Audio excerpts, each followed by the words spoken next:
নমস্কার বন্ধুরা, সুবচনের সাহিত্য সভায় আপনাদের স্বাগত জানাই।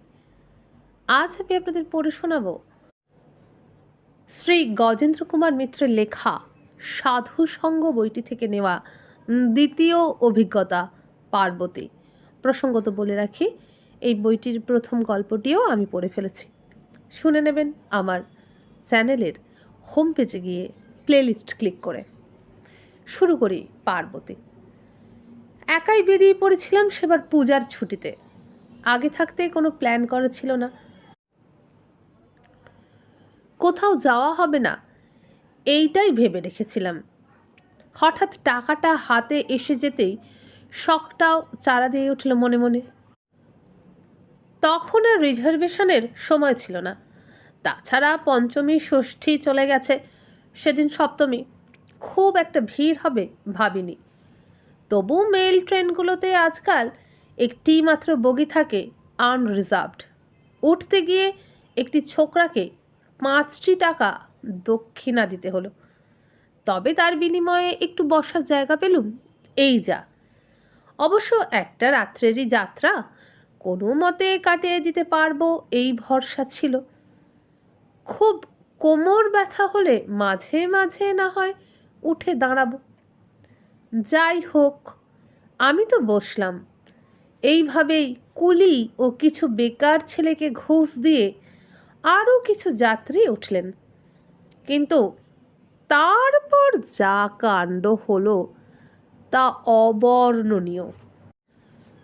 সেই ছেলেবেলায় পুজোর ছুটিতে বেড়াতে যাওয়ার কথা মনে পড়তে লাগলো, যখন পরনের জামাটা আস্ত রেখে ঢোকা যেত না গাড়িতে, তাই আমরা পুরনো জামা পরেই রওনা দিতুম বাড়ি থেকে।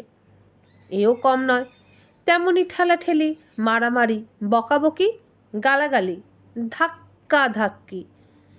দেখতে দেখতে আমাদের ছোট কামরাটা এমন ভর্তি হয়ে গেল যে বাথরুম যাওয়ার কোনো আশাই রইল না। নিঃশ্বাস নিতেও যেন কষ্ট হচ্ছিল। তবে হাওড়া স্টেশন ছাড়তে সকলেই নিজের নিজের মাল চিনে গুছিয়ে এদিক ওদিক খোঁজে কোণে রেখে নিশ্চিন্ত হলো যখন, তখন দেখা গেল অনেকেরই মালের ওপর হোক মেঝেতে হোক একটু বসার জায়গাও হয়েছে। আর তখনই চোখে পড়ল এর ভেতরেই এক সাধুও উঠেছে এবং বাথরুমের পাশে খুব কুণ্ঠিতভাবে নিজের একটা ঝোলা বা তলপি রেখে তার উপরই হাঁটু মুড়ে উবু হয়ে বসেছে। বয়স কত তা বোঝা মুশকিল, তবে 60-এর বেশি মনে হলো না মুখ দেখে। অল্প অল্প জটা আছে, কিন্তু ছাই মাখা নয়। কপালে একটা রক্তচন্দনের তিলক, গলায় রুদ্রাক্ষের মালা। গেরুয়া বহির্বাসটা কিন্তু ভেকধারী বৈষ্ণবদের ধরনে বুকের ওপর দিয়ে গিয়ে গলার পিছনে গ্রন্থি দিয়ে পড়া। সাধুটি বোধহয় উঠেই চোখ বুঝেছে। আমি যখন দেখলুম এই ভিড় গোলমালের মধ্যেই চোখ বুঝে আছেন, ঠোঁটটা নড়ছে নিঃশব্দে, বোধহয় জপ করছে। সন্ধ্যার জপ হয়তো সারা হয়নি, হয়তোবা এমনি অবসর পেলেই করে। গাড়ি চলছে। দেখতে দেখতে কতগুলো স্টেশন পার হয়ে গেল। মেল গাড়ি বর্ধমানের এদিকে থামবে না। ততক্ষণে সবাই ধাতস্থ হয়েছে প্রায়। কেউ কেউ বেঞ্চেরই এক কোণে কোনো রকমে পাছা ঠেকিয়ে বসেছে, যদিচ তাছাড়াই 4 জনের জায়গায় 6 জন হয়ে গেছে। কেউ বা নিজেদের ট্রাঙ্ক কি বেডিংয়ের ওপর। ফলে এবার মুখ ছুটছে সকলকারই। রেল কোম্পানির বেয়াক্কেল, সহযাত্রীদের স্বার্থপরতা, কে কবে কোন ট্রেনে মারামারি করেছে, কাকে কে লাঠি মেরেছে, এই সব গল্পে কামরা গুলজার হয়ে উঠেছে। সেই সঙ্গে সিগারেট, বিড়ি, চুরুটের ধোঁয়া ভারী হয়ে জমেছে গাড়ির মধ্যে। আমার এসবে রুচি নেই। আলোর যা অবস্থা তাতে বই পড়া সম্ভব নয়, শোয়া তো স্বপ্নের অতীত। কাত হওয়াই সম্ভব নয়। সুতরাং অলসভাবে তাকিয়েই আছি, আর তেমন কোনো দ্রষ্টব্য বস্তুর অভাবে চেয়ে আছি ওই সাধুটির দিকে। সেইভাবেই একসময় বর্ধমান এসে গেল। আবারও এক প্রচণ্ড ভিড় আছড়ে পড়ল আমাদের কামরার দোরে। সৌভাগ্যবশত মালে আর মানুষে দরজা দুটোই ঠাসা বন্ধ। শুধু একটিমাত্র ছোকরা চেঁচামেচি ও বকাবকি ধাক্কাধাক্কি অগ্রাহ্য করে জানলাগুলি দুটি ভদ্রলোকের মাথা ডিঙিয়ে আর একটি লোকের কোলে এসে পড়ল। এরপর আসানসোল পর্যন্ত নিশ্চিন্ত। ভরসা এইটুকু। এইসব হই হট্টগোলের মধ্যে সাধুটি কিন্তু এতক্ষণ চোখ বুঝেই ছিল। এবার যেন জপ করা শেষ হতে চোখ খুলল। অনেকক্ষণ একভাবে চোখ বুজে থাকার জন্য চোখে আলোর ধাঁধা লাগে। সাধুরও লাগলো। চোখ পিটপিট করে প্রথম কপালের কাছে হাত তুলে আড়াল করে চোখটা সইয়ে নিয়ে চারিদিকে তাকালো ভালো করে। চেয়ে চেয়ে দেখতে লাগলো সহযাত্রীদের, আমারই মতো অলস কৌতূহল ভরে। কিন্তু একটা জায়গায় এসে হঠাৎ যেন তার দৃষ্টি স্থির হয়ে গেল, আর দেখতে দেখতে তার চোখ বিস্ফারিত হয়ে উঠল। শুধু তাই নয়, ক্রমশ আরও বিস্ফারিত হতে লাগলো। আমি ওর দিকেই চেয়েছিলাম। এখন ওর চোখ অনুসরণ করে ওপাশের জানলার ধারে একটা জায়গায় গিয়ে পৌঁছে দেখলাম, হ্যাঁ, চোখ বিস্ফারিত হবার মতোই জিনিস বটে। এতক্ষণ আমার চোখ পড়েনি, এটাই আশ্চর্য। পর্যাপ্ত আলোর অভাব ও বিড়ি সিগারেটের ধোঁয়া এবং মধ্যে নানাভাবে বসা মানুষের আড়াল, তাতেই ওদিকে এতক্ষণ নজর পড়েনি। একটি কিশোরী মেয়ে। কিশোরী বললে অভিধানে যা লেখা আছে তাই, অর্থাৎ বছর 15 বয়স। গৌরী নয়, রংটা উজ্জ্বল শ্যাম, কিন্তু তা বাদ দিলে অপরূপ সুন্দরী। চোখ, ভুরু, কপাল, কপোল, মুখ নিখুঁত, যেন প্রতিমার মতো। আরও প্রতিমার উপমাটা মনে পড়ল ওর খাড়া টিকলো নাক ও হরিণের মতো আয়ত অথচ কোণ তোলা চোখ দেখে। একেবারে আমাদের সাবেককালের দুর্গা প্রতিমার নাক ও চোখের মতো, যখন দেবী মূর্তিকে মানুষের ছাঁচে ফেলার রেওয়াজ হয়নি সেই সময়কার। দেবী প্রতিমা মনে হওয়ার আরও কারণ ছিল। মেয়েটি বাঙালি, বা আমরা যাকে হিন্দুস্থানি বলি, অর্থাৎ উত্তরপ্রদেশেরও নয়। পাশেই সম্ভবত ওর বাবা বসে আছেন, আর মেয়েটি বেশভূষা ঘাঁকড়া কাচুলিতে মনে হলো পশ্চিম গাড়োয়ালের লোক, কিংবা কুলু উপত্যকার অধিবাসী হবে। বদ্রীনাথের পথে এই ধরনের পার্বতী মেয়ে দেখেছি, মানালির দিকেও দু একটা। ওইটুকু মেয়ে, কিন্তু নাকে বড় একটি নথ। মুখের সঙ্গে বেমানান, তবে সুন্দর মুখে সবই শোভা পায়। সেই নথ থাকা সত্ত্বেও মেয়েটিকে ভারী সুন্দরী দেখাচ্ছে। বিস্ফারিত চোখে চেয়ে থাকার মতোই, তাতে সন্দেহ নেই। কিন্তু তা হলেও সাধুটি যেভাবে চেয়ে আছে তা সাধুর পক্ষে তো শোভন নয়ই। ওই বয়সের লোকের, এমনকি অল্প বয়সী ভদ্র সন্তানের পক্ষেও একান্ত অশোভন। সে ওইভাবে এক দৃষ্টে চেয়ে আছে তখন থেকে, তারপরেও চেয়েই রইল। চোখ সরল না একবারও, বরং মনে হতে লাগলো পলক ফেলতেও তার ভরসা হচ্ছে না। দৃষ্টিকটু, তাতে দ্বিমত নেই। এতক্ষণে আরও অনেকের দৃষ্টি এই অস্বাভাবিক রকমের অশোভন ব্যাপারের দিকে পড়েছে এবং খারাপ লেগেছে। সুতরাং এবার আলোচনা ঘুরে ওই তথাকথিত সাধুর উপর গিয়ে পড়ল, আর তীক্ষ্ণ বাক্যবাণ বর্ষিত হতে লাগলো। সাধে কি নেহরুজি এদের প্যারাসাইট বলেছিলেন? উচিত আইন করে সাধু হওয়া বন্ধ করে দেওয়া। একজন বাঙালি ভদ্রলোক তিক্ত কণ্ঠে বলে উঠলেন। যে ছোকরাটি জানলা গলে উঠেছিল সে বললে, তা তো করবেন, এতগুলো লোককে চাকরি দিতে পারবেন? বেকার যা আছে তাদেরই তো কাজ দিতে পারছেন না। শুনেছি 1.5 কোটির ওপর সাধু আছে। এখন দিচ্ছে কে? এরা তো উপোস করে নেই, বরং আমাদের চেয়ে ভালো খায়। ঠিকই তো, আপনারাই খাওয়াচ্ছেন, কিন্তু সে ওই গেরুয়া কি জটা দেখেই তো খাওয়ান।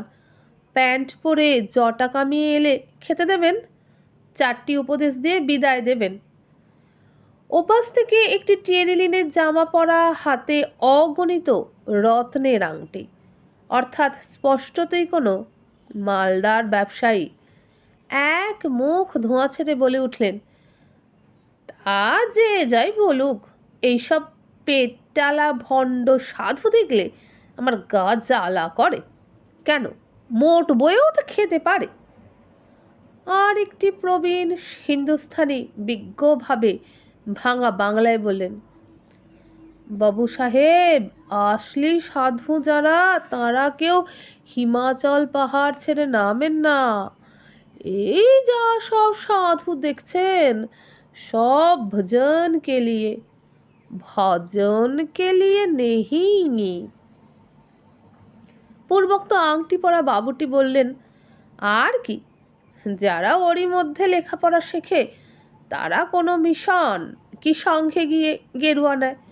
সেখানে ভারী আরাম, মাথায় পাখা ঘোরে, নেটের মশারি মেলে, ভালো ভালো খাওয়া, ভান্ডারা লাগলো তো কথাই নেই। আর যারা এইরকম পেটে গোঁতা দিলেও মুখ করে না, পাছে ক বেরিয়ে পড়ে মুখ দিয়ে, তারা এইসব জটা পরে সাধু সাজে। দুধ, ঘি, গাঁজার অভাব হবে না।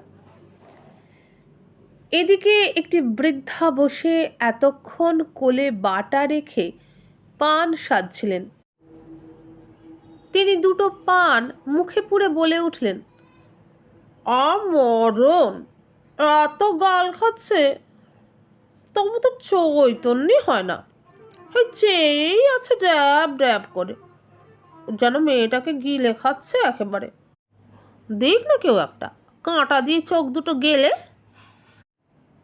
এবার সেই হিন্দুস্থানি ভদ্রলোকের কণ্ঠে একটু ভিন্ন ধরনের সুর বাজল। বলেন, এহি দেখকার আমার একটা কথা মনে পড়ল বাবু, हमारा बचपन में देखा, বিশ্বাস করুন চাই না করুন, আমি जो দেখেছি সচ বলছি। গঙ্গা মাই কি কীরা সাহিবগঞ্জে কোথা, তখন আমরা সেখানেই থাকি। এক ভারী তান্ত্রিক সাধু ছিল, খুব সাধন ভজন করত, দিন রাত জোপ ধ্যান। নেহি বাবুজি, ভোজন আনন্দ নেহি, কই কুছ খাবার দিতে গেলে খেত, নেহি তো উপোস থাকতো। ওর সাধন ছিল কি, মাতাজি কো খোকি কুমারী রূপে দেখবে, ফি রাত কালী মাই কি মূর্তির সামনে মাথা ঠুকতো আর বলতো, আউর কবে দেখা দিবি মা, বল, নেই তো এই বুকের খুন তোর পায়ে ঢেলে মর যায়গা। তা শুনেছি আমার পিতাজিকে বলেছিলেন উনি, এক রোজ শেষ রাত্রে কালী মাতাজি 8 বছর কি লড়কি কে রূপ ধরে স্বপ্নে দেখা দিয়ে বলেছিলেন, এই লে, এহি হামারা গৌরী রূপ, আউর সামনে দেখতে চাস না, সহ্য করতে পারবি না। সাধু বলেছিল, নেহিমা, সে হবে না, আমি সামনে দেখব, खून और मांस का लड़की, क्या खतरा होगा, मरे जाबो यही तो, लेकिन देखा होने से ही तो सिद्धि, और बेचे की फायदा हमार। এই বলে ভদ্রলোক একটু থামলেন। তখন আর সাধুর দিকে নজর নেই কারো। সকলে উদ্গ্রীব কণ্ঠে প্রশ্ন করলেন, তারপর তারপর? এই খোয়াব দেখার 1 বছর পর তান্ত্রিক তো ঠিক করলেন মা আর দেখা দেবেন না।